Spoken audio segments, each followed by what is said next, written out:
This one hurts a lot. My voice is completely shot from yelling and a couple other factors. This was a very intense game from start to finish, and I knew it was going to be a long one. And in a way, I'm grateful for the sake of my blood pressure that it didn't go to overtime, but in another way, there's just so much of what could have been, and it really feels, even though we're still in playoff contention, that we were ultimately proven to not be good enough to deserve a playoff position at this stage of the game. Now, let's talk about what happened, okay? Final score, 20-12, Giants over the Redskins in FedEx Field. They held a 14-3 advantage at the half, but Washington finally got going right out of the gate, getting a defensive stop in the second half, and then setting up the offense for a nice touchdown drive. But then, after that, there was a penalty on the 2-point conversion, and that's going to be a common theme. I mean, I don't like to blame the refs, but they were very, very active in tonight's game.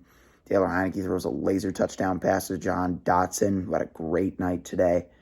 And Curtis Samuel catches the 2-point conversion, and Dotson gets penalized for an illegal pick play, which I believe someone on Twitter pointed out that Isaiah Hodgins of the Giants had committed on the very ensuing drive, which was that little bubble screen that you saw to Richie James, which picked up 15. But again, that penalty forced us to kick it instead of attempt the 2-point conversion. And Joey Sigh just had to miss the extra point. He just had to miss the extra point.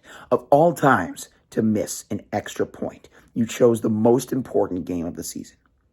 Again, Joey, I still am confident and faithful in you as a kicker, but, come on, man.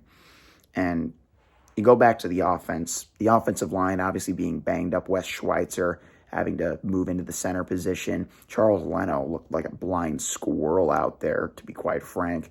I mean, congratulations to him on being selected as our Walter Payton Man of the Year nominee. But you got to show up on game day when it matters.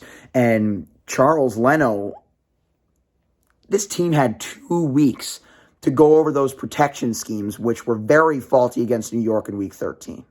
And we look at what happened here, and it was a lot more of the same. Kayvon Thibodeau was coming off the edge unblocked in some cases. They were bringing safety blitzes off of the corner, and Taylor Heinicke had no time to throw.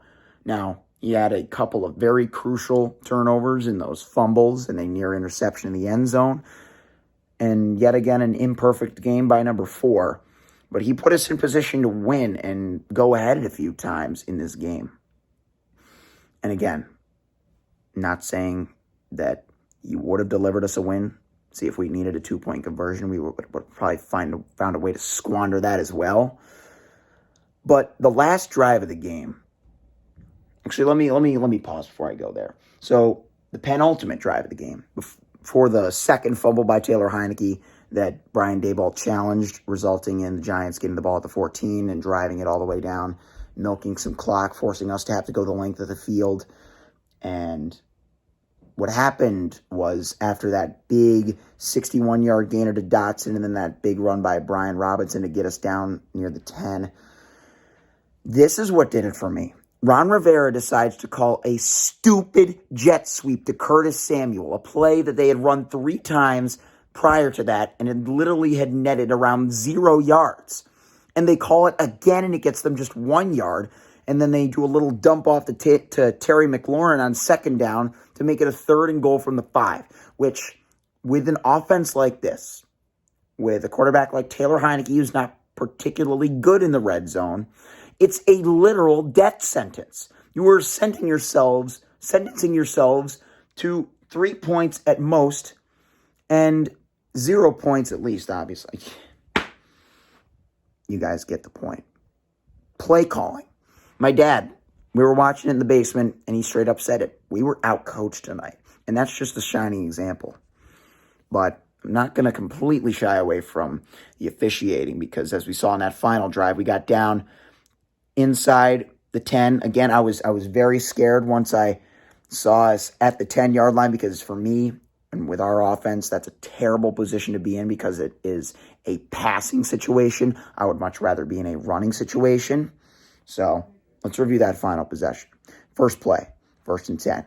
Heinicke, incomplete, looking for McLaurin in the end zone. That was a dropped interception. Really holding my breath there. The snap was actually bobbled. Led to see another down. 2nd down, I think it was another incompletion then, forcing a 3rd and 10. And from there, Taylor Heinicke runs it all the way down to the 1. But then the Giants decided to take a timeout after it was ruled that he was still in bounds. But then the officials go ahead and review the play to see whether he was in bounds. And then they give the Giants their timeout back. So even if we had gone ahead and scored the touchdown, they would have still had 2 timeouts to work with potentially, had that 3rd and goal play from the way. Actually, no, he did run it on 2nd down. That was the play that I was talking about earlier. So we get to 3rd and goal from the 1. Heinicke hands it off to Brian Robinson. There's a little bit of motion happening on the play before then between De'Ami Brown and then Terry McLaurin, who ultimately got penalized for an illegal motion or formation. And this is going back to what I said earlier about getting too creative with those silly jet sweeps on 1st down. And when you are on 3rd and goal from the 1 yard line, all you literally need to do is pound the rock right up the gut. You don't have to do anything fancy on the outside. You are literally just a space holder. I don't care who you are. And that's why these players need to be put in better positions, because clearly they're showing their ineptitude in key game situations.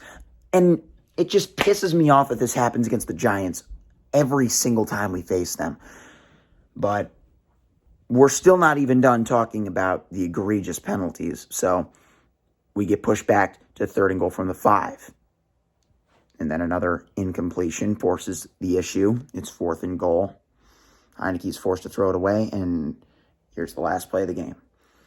Giants kind of back off, playing a little bit of prevent defense. He targets Curtis Samuel in the left corner of the end zone. You guys could clearly see it. Even Terry McAuley admitted it. Chris Collinsworth, Mike Tirico, they all agreed that that was pass interference. And again, like I said earlier, I'm not one to like to blame the officials, because I would rather we put together the better football game on the field when it matters. But in a situation like that, you have to make the right call. The officials let that one go, and it was 4th and goal. Who knows if we would have actually gotten the 2-point conversion, but that could very well decide our playoff hopes, because, again, it's about momentum. We had momentum on that drive. It was just completely sucked away by a brutal combination of our own stupidity and a bad call by the refs. So that's the story. That's week 15. And we're on to week 16. San Francisco 49ers, probably the toughest game of the season to date.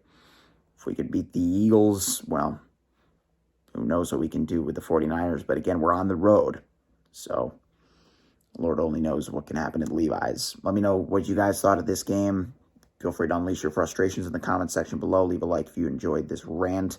Again, my voice is very, very shot at this stage of the game. And ultimately, I guess the only real takeaway from here is that we're still in a playoff position. We're just looking for a lot of help, and we're going to need a lot from ourselves. It'll be interesting to see how the quarterback position is addressed, because there's been a lot of debate amongst the fans, which I'm not personally okay with. I would rather us just prioritize other positions, because as you saw, Taylor Heinicke was under pressure all night. But let me know what you thought about him. I personally think that he should remain the starter moving forward, because his total record as the starter has been 5-2-1. He's put us in a legitimate, contentious position to make the playoffs. But I'll leave it at that. Let me know what you guys think, and I'll see you guys next time. Peace.